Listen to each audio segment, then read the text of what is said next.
Soy siempre una.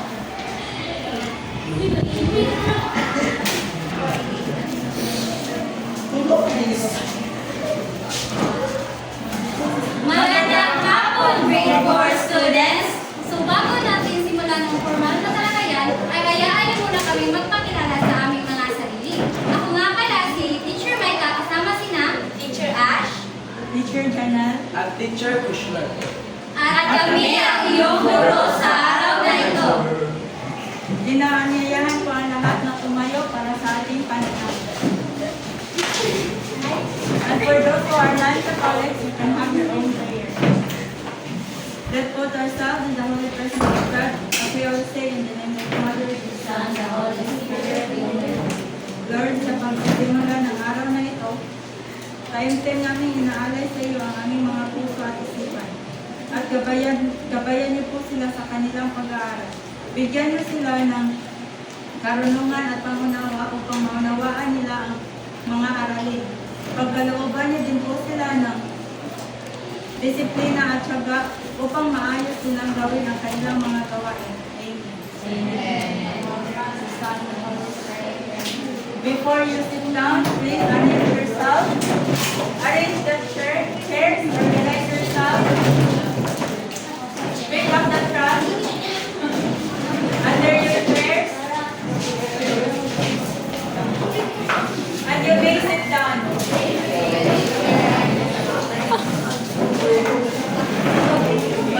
At ngayon naman ay ating i-check ang iyong attendance. At sa halip na itaasan yung mga kamay sa bawat tao, yung mga pangalan, ay sabihin nyo na lang ang mga lugar na memorable na puntahan nyo na. Number 1, una is Zimihildo Abalos.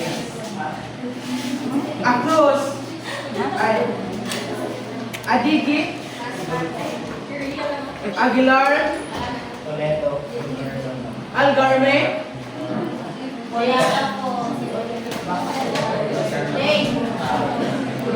Aliviado Dendel Simala.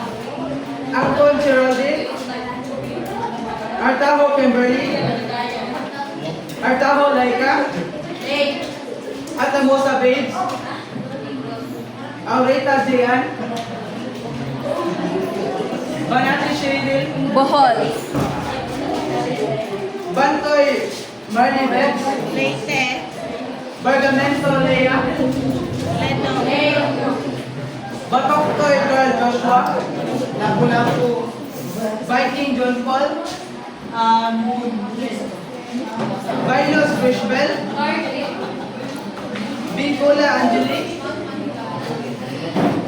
Binondo Ira Blanco Mary James Buka Gires Cabarugias Maui Gabriana Jimwell Cancelan Jindel Kandar Dorani Kandar Zara Castañares Carla Castro Charmian Clarin Krista Jane Compassion Faith Ruda Ashley Combat Arcilio Dabalos Janelle De Vera Anika Kim De La Cruz Joanna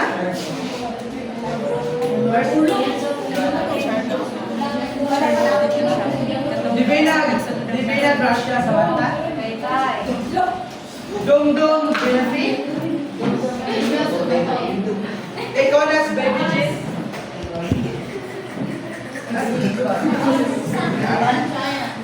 Porog Maria Elaine Maria Elena Gabito Gisa May nalipat pa ako na ay pasensya na John Ryan Dase okay, maraming salamat Upang maging masaya, kahit kalakayan ngayong araw, ay meron muna tayong mga alituntunin na dapat dapat tandaan. Una, huwag mag-ingay. Manatiling tahimik kapag hindi kayo tinatawag ng guro. At ang pangalawa naman ay makinig ng mabuti sa guro. At ang pangatlo, itaas ang kanang kamay kapag gusto niyong sumagot o meron kayong mga katanungan. At ang panghuli naman ay magbigay galang sa guro. Huwag kakalimutan na bumati kapag ito ay iyong nakasalamuha. So meron din tayong mga routines na i-a-apply sa ating klase. Una, pag gumanto si teacher, tayo ay manatili. Pangalawa naman, pag sinabi ni teacher na hep-hep, ang isasagot nyo ay hooray. Hep-hep?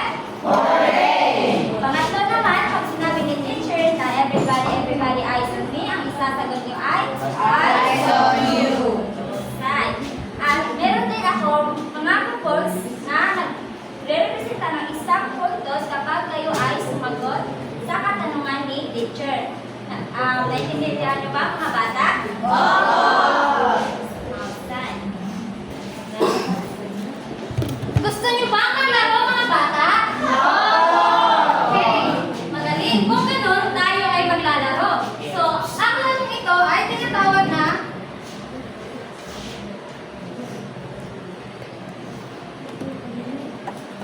larawan kung hulaan mo. So, bago natin simulan ang larong iyan, hahatiin ko muna ang buong klase sa 4 na pangkat. Ito ang unang pangkat, pangalawang pangkat, pangatlong pangkat, at pang-4 na pangkat. Okay, yun ang pang-4 na pangkat. So, ang gagawin nyo ay huhulaan nyo kung ano ang larawang ipinapakita sa projector. So, bawat larawan ay may puwang sa ibabang bahagi na sumasagot sa bilang ng titik ng tamang sagot upang kayo ay magkaroon ng ideya sa paghula nito. So, bawat grupo ay bibigyan ng cardboard nag-iisa upang diyan nyo isulat ang inyong mga kasagutan. At alinmang grupo ang makapagtaas ng tamang sagot ay makakatanggap ng puntos. Nakukuha?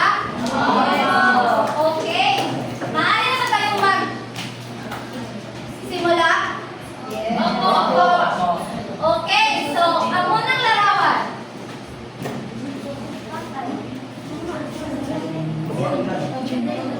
Before that, may I request everyone to form a circle sa every group. Each group must form a circle para lahat ay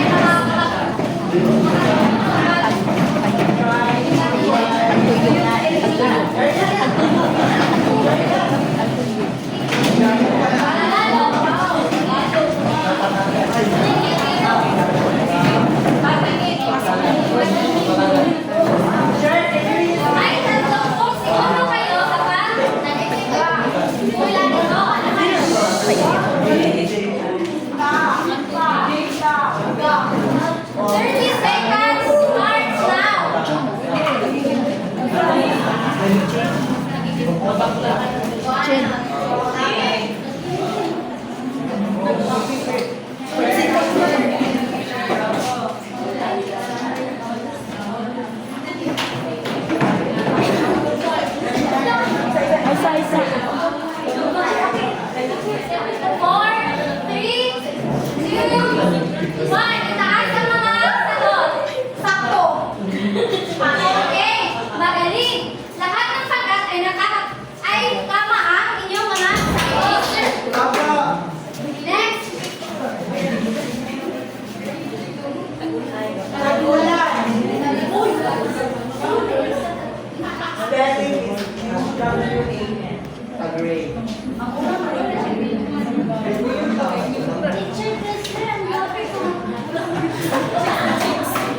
Lima.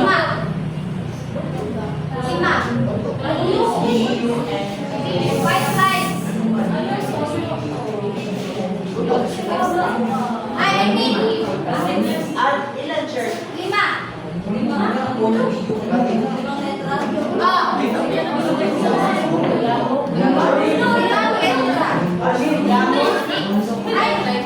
Pasensya na. Anin pala.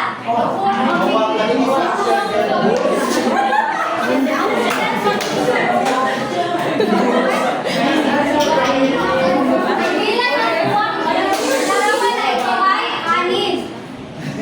Amin ang ulo. 4, 3, 2, 1. Okay, ang tama sa buwan ay walo. Magaling. Next. Susunod na larawan.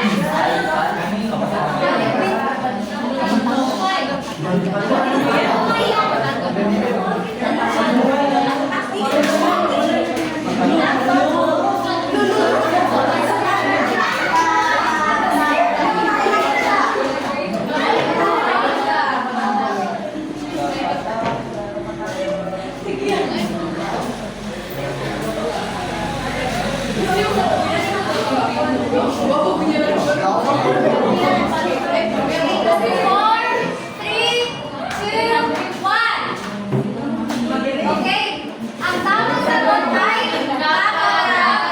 So magaling, lahat ng pagkakin. Tama. Sa susunod na larawan naman ay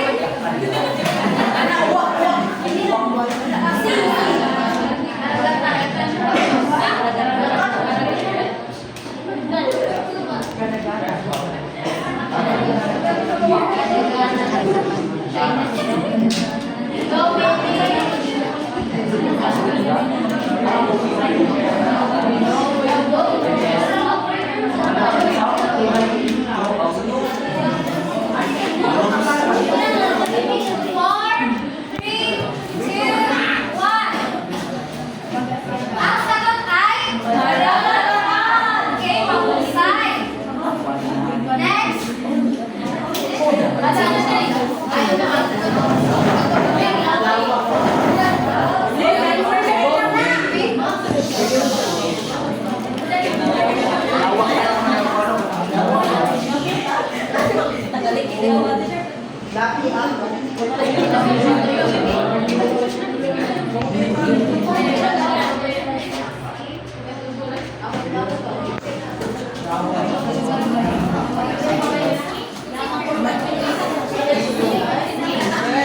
Okay, 4, 3, 2, 1. Ang sagot ay lawa. Okay, lahat ng bagay. Tama? Lawa. So, susunod na larawan naman.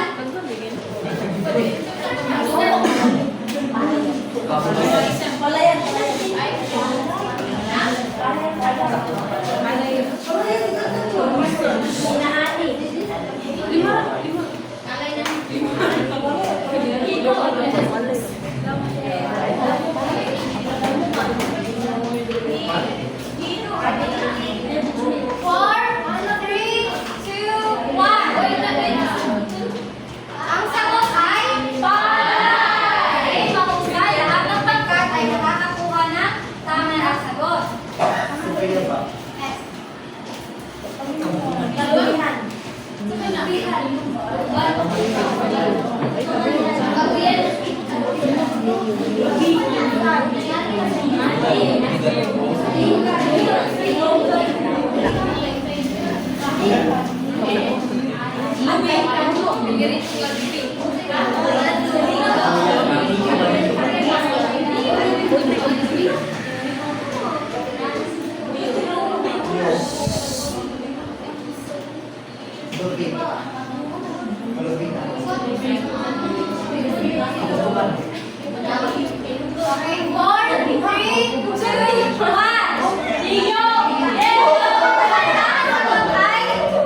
malamig.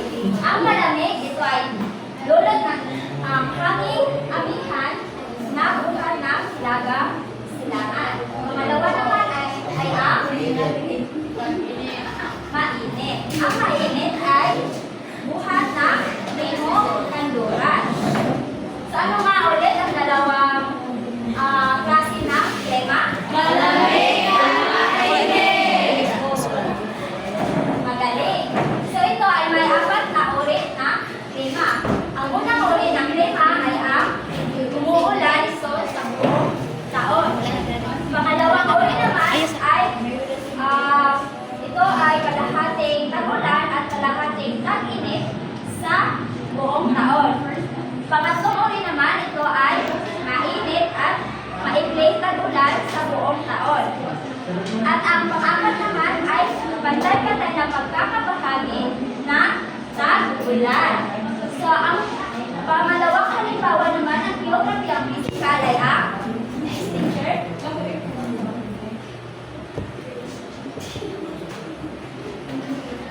Panahon. So, ang panahon ay tumutukoy sa kalagayan ng ating kapaligiran. Meron itong halimbawa. Unang halimbawa nito ay ang panlamig at tag-init. So, ano nga ulit ang halimbawa ng panahon? Panlamig at tag-init. Mahusay. So, meron din itong dalawang uri. Ang hanging habagat at hanging amihan.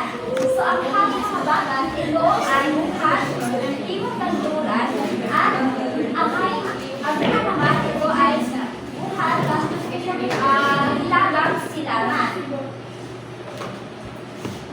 Next. Ang pangalawa, halimbawa ay ang lupa. Dumako naman tayo sa ikatlong uri ng geography ang pisikal at ito ay tinatawag na anyong lupa. So, ating tuklasin kung ano ang mga anyong lupa sa ating bansa. Una, ano kaya ito sa tingin nyo?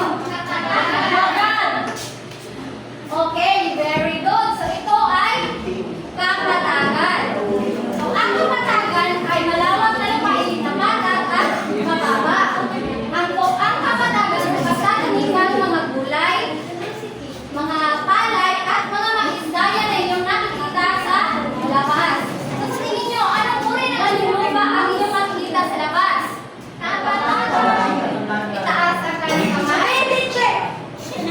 Okay, Angeli? Okay, very good. Kapatagan. At ang susunod naman ay ano? Teacher. Okay, Kim. Bundok. Bundok, mahusay. So, ang pangalawang uri ng anyong lupa ay ang bundok. Ito ang pinakamataas na anyong lupa sa bansa. At sino ba sa inyo ang may alam kung ano ang pinakamataas na bundok sa ating bansa?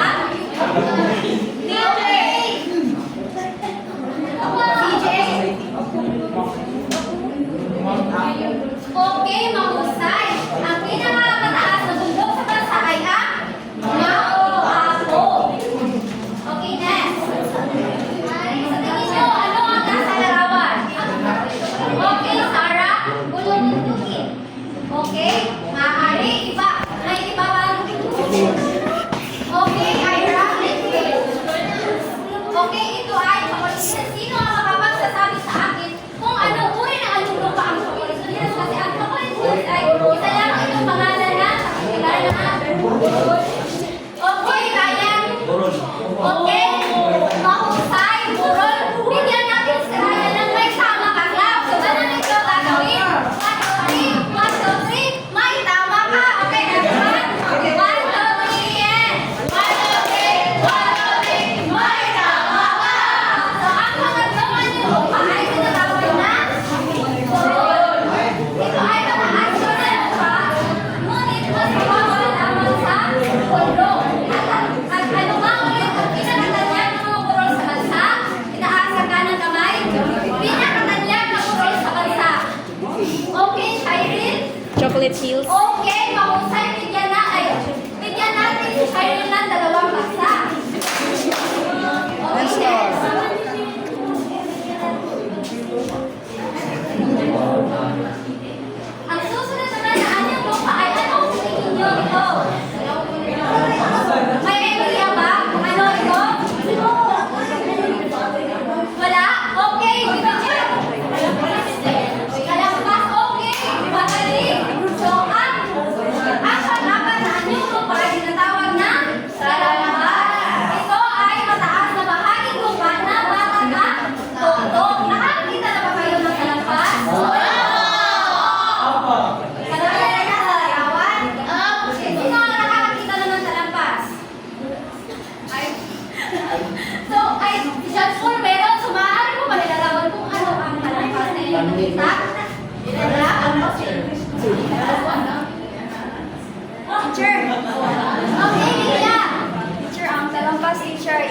bundok na patag sa ibabaw. Okay, very good. Tignan natin na tatlong bagsak si Leia. Ang susunod naman ay, ano sa tingin nyo ang hindi mo pangulo? Okay, Junalie. Okay, very good. Vulcan. Ang vulkan ay katulad din ng mundo. Ngunit, ang pinagkakaiba lamang nito ay ang tuktok nito. So, sino ba ang may alam kung bakit magkaiba ang tuktok ng vulkan at tuktok ng mundo? Other hand, okay? Kim? Another? Okay, very good. Habang, so, ang vulkan ay pumuputok at naglalabas na lava. Habang ang bundok naman ay hindi ito naglalabas na apoy o anuman. Okay, next. At ang panghuling anyong lupa naman ay talo. Ano kaya sabihin nyo ito?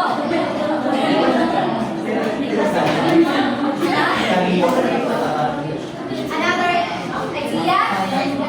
Lamba? Another? King? Sapa? Wala na ba kayo ang idea dyan? Okay, at ating alam kung anong lupa ito. So ito ay lamba?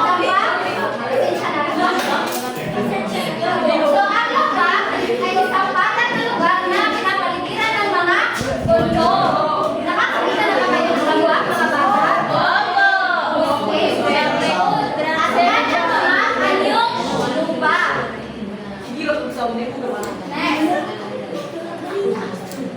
Atin naman tutuklasin anyong kung may anyong lupa, may anyong sobe. So una, ano sa tingin nyo ang nasa larawan? Charming? Okay, very good. Dagat? Okay, very good. Ito ay dagat o karagatan. So, ang karagatan ay pinakamalalim, pinakamalawak, at pinakamalaki na anyong tubig. Next, susunod naman ay, ano sa tingin nyo ang larawang ito? Okay, Jen. Lawa. Another? Lawa. Okay, ano ito? Island. Island? Wow. Maaari?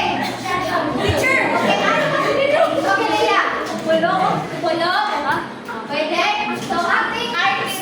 So, kasi pangalo. So, ito ay sinatawag na pulpo. Ang pulpo ay katulad din ng loob na pinapaliguran na ng mga luma. At karaniwan din ito at ito rin ay malalim. So, next.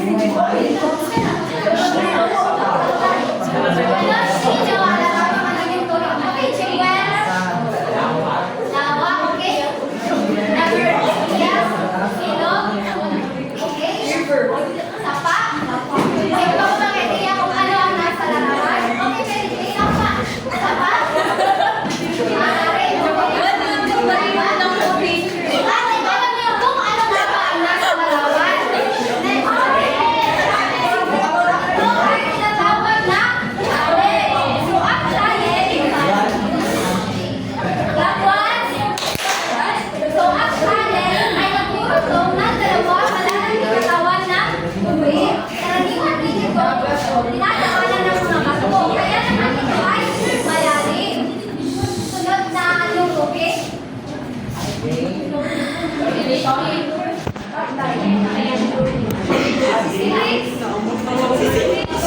Ocean Park. Okay, may isip ba kayo kung ano ito? Wala po. Wala. Okay, ating tuklasin. Ano kaya ang tawag ito? So, ito ay tinatawag na yung from the word itself. At ito ay isang pag-ibig na karanasan. So, karaniwan ito matatagpuan sa masikip na ay dagat siya, pero mukha masikip dahil ito ay nakalimutan din ng island. So, ito rin ay nagdulog ng dalawang malalaking anyong tubig. Next. Everybody, eyes on me. Eyes on you! Ayun naman, isipan natin kung ano pa ang ibang bahagi ng along tubig. At ano una ay, alam niyo ba kung ano ito? Smell. Ano ito? Magaling. Ito ay ilog. May nakapunta na ba kayo lahat? Ang ilog ay isang pinakamahabang along tubig na balikong-likong patuloy sa dagat. At una sa lahat ay ang ilog din ay delikado. Kasi ang mga pagagos ng tubig nito ay madalas malakas. Kaya delikado ito. Next naman ay ano ito?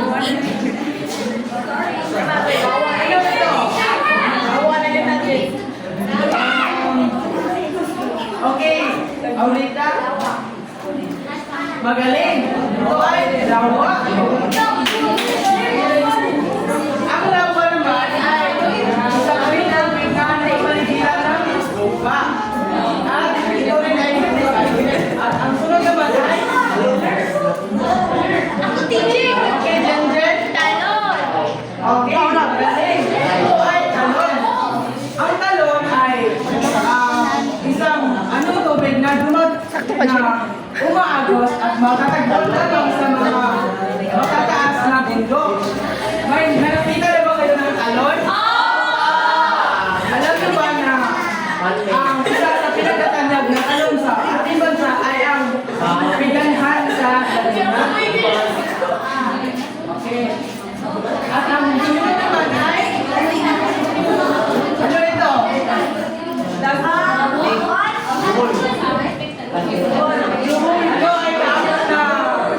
picture.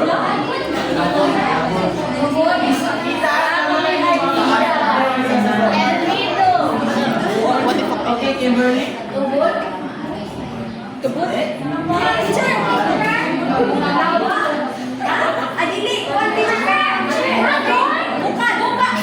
Magaling. Ito ay bukal.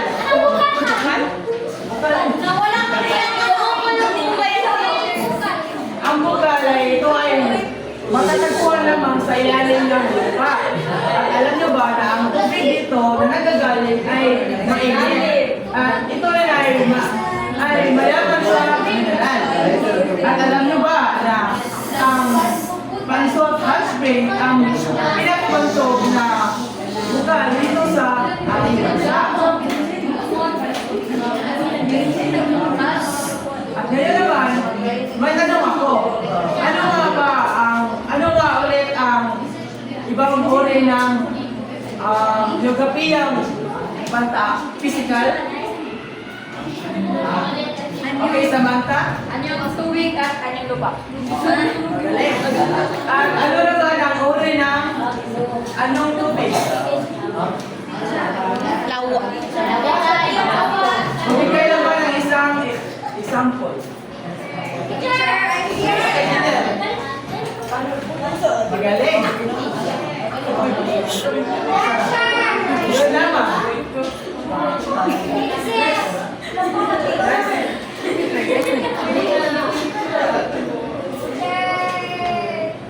At ngayon naman ay lumako naman tayo sa geographyang pantao. Ang una ay ang populasyon. Ang populasyon ay tumutukoy sa bilang ng tao na naninirahan sa isang tiyak na lugar o rehiyon. At ang rehiyon ay nahati sa tatlo. Sa Luzon, Visayas, at Mindanao.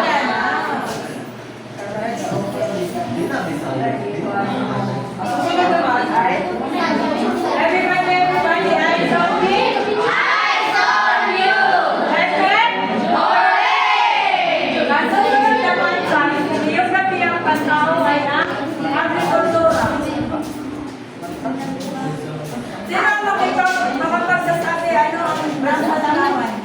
Teacher, I'm here! Palay. Magaling. Ito ay palay.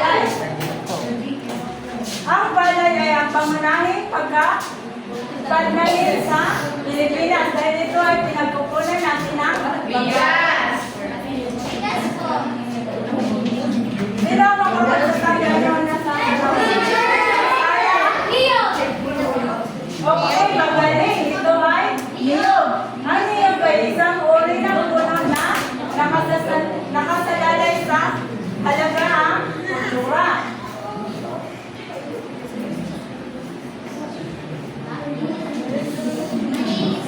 Ito ang makapagsasabi. Teacher! Geraldine? Okay, very good. Ito ay mais. Ang palay at ang mais ay ito ang pangunahing pananim ng Pilipinas. Dahil sila ay ang mga pangunahing nating mga basic needs. Ito ay mga pangunahing pangangailangan natin. Sila ang makapagsasabihan ng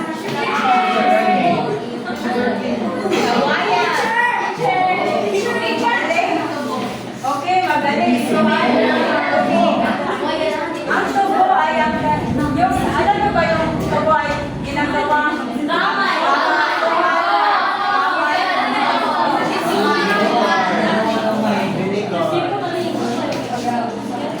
ano na nilalawan?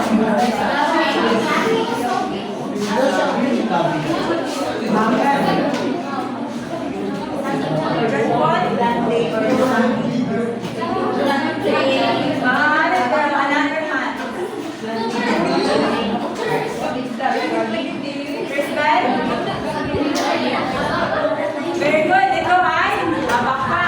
Alam mo ba ang abaka?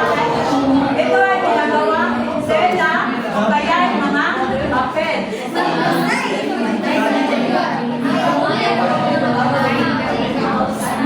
May katanungan ako. Ano yun, teacher? Obserbahan na nasa labas. Ano ang agrikultura na inyong makikita? Raise your hand.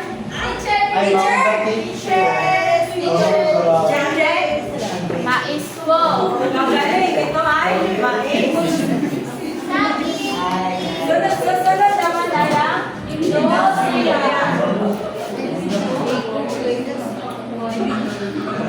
Kaya makapagsasabi ano ang nasa larawan.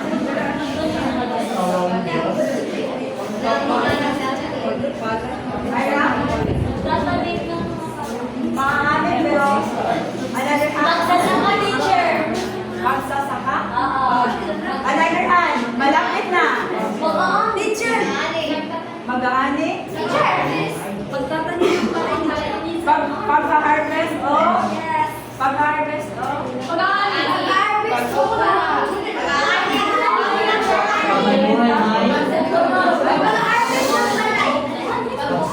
Ito ay pagsasaka. Ang pagsasaka ay ginagawa ito sa maraming produkto. Kabilang dito ang niyog, mais, palay, abaka, tungkol sa ang mga produkto na Teacher! Teacher! Ano na teacher? Teacher! Ano ko please? Teacher! Very good. Ito ay pang-isda. Ang pang-isda ay ito ay pangunahing industriya ng Pilipinas. Dahil pag nakakuha ang mga pang-isda ng mga isda, ay ito ay ibibenta nila at sila ay magkakapera at sila ay magkakapera.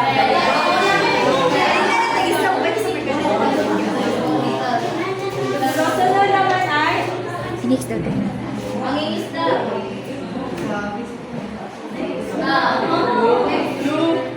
Teacher, ayaw ka! Teacher, ayaw ka!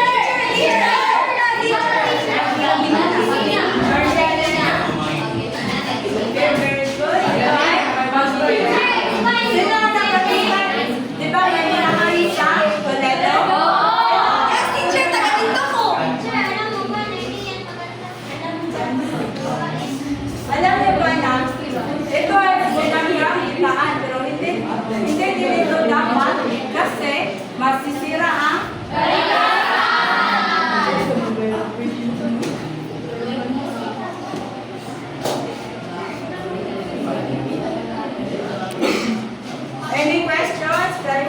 students by resolution.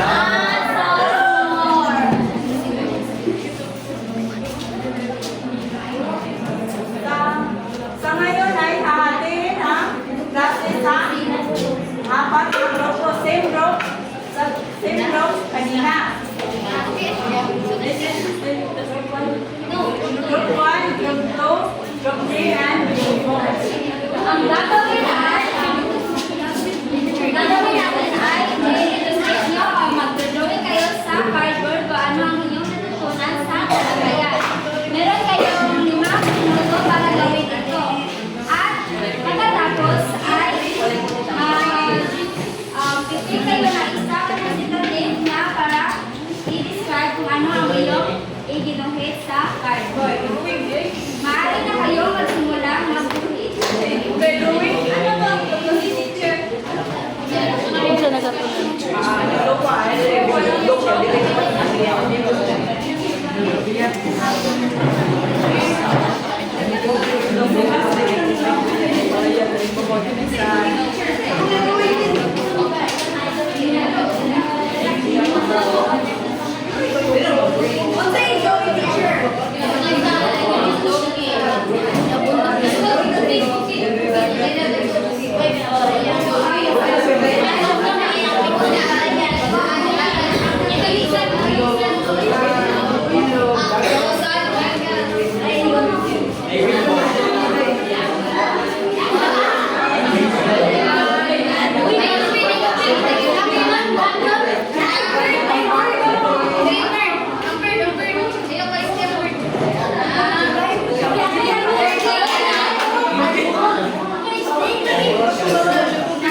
Makinig ang lahat.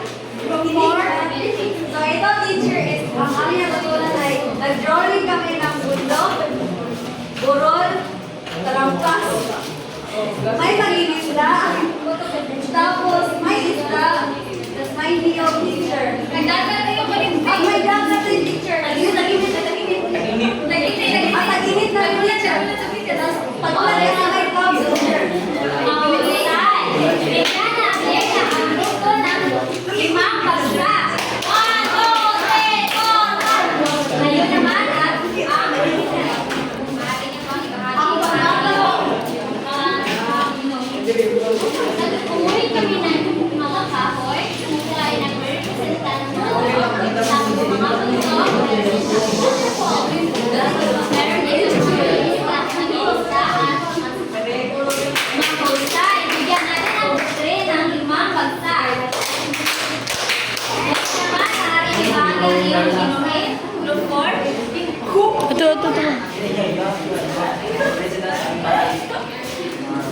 Sa aming iginuit na larawan ay mayroong kabundukan, ilog, palaisdaan, sakahan, niyog, at yun na. Magaling, bigyan natin ang group 4 ng 5 bagsak. Wala na ba kayo mga katanungan? Wala na. So ngayon, bigyan ng sarili ng ang galing club. So ganito pa gawin. 1, 2, 3, 1, 2, 3, ang galing. 1, 2, 3, 1, 2, 3.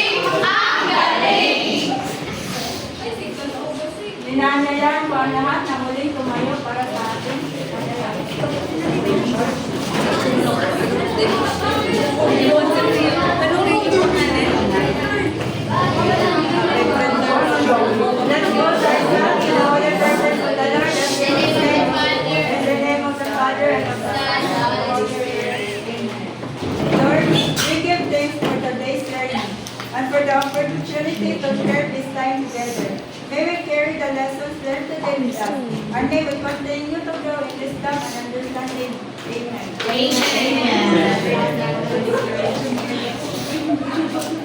At yun lamang.